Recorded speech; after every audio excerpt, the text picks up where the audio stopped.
আসসালামু আলাইকুম। আজকে আমরা সিভিল পঞ্চম পর্বে সার্ভিং থ্রি প্রথম অধ্যায় থেকে একটি গুরুত্বপূর্ণ প্রমাণ আমরা করব। সে বলছে প্রমাণ হলো যে বাঘের ব্যাসার্ধ আর ইকুয়াল 1719 ডিভাইডেড ডি। শুরু করি আমরা একটা প্রমাণ। এটা মূলত আমরা 30 মিটার সিকল দ্বারা এই যে আমরা হোক সেটা ধরি। এটা হলো আমাদের একটা বৃত্ত। এই বৃত্তকে যদি আমরা বিবেচনা করি এখান থেকে, যে বৃত্তের পরিধি 2 পাই আর ইস্টু পুরো বৃত্তের কেন্দ্রে উৎপন্ন কোণ 360।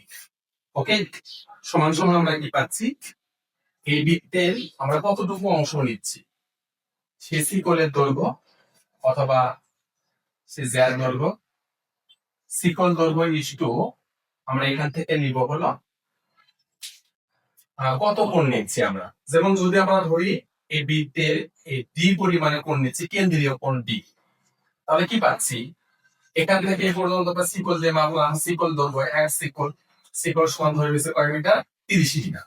তাহলে পুরো বৃত্তের পরিধি 2 পাই আর ইস্টু পুরো বৃত্তের কেন্দ্রে উৎপন্ন কোণ 360। বৃত্তের পরিধি থেকে আমরা এক শিকল পরিমাণে আমরা কেটে নিয়েছি, শিকলের দৈর্ঘ্য ইস্টু কতটুকু চাপ দাঁড়াবে ততটুকু কোণ উৎপন্ন আছে সেটা রয়েছে ডি।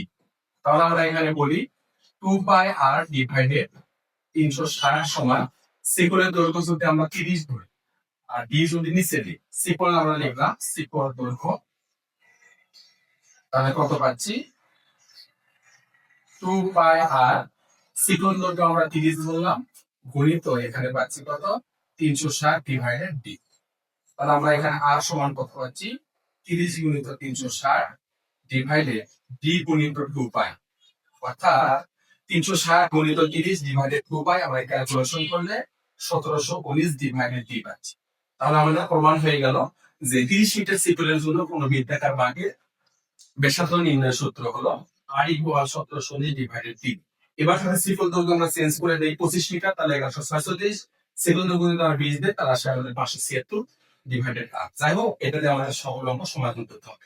ধন্যবাদ সবাইকে, ছোট একটা ভিডিও দেখুন।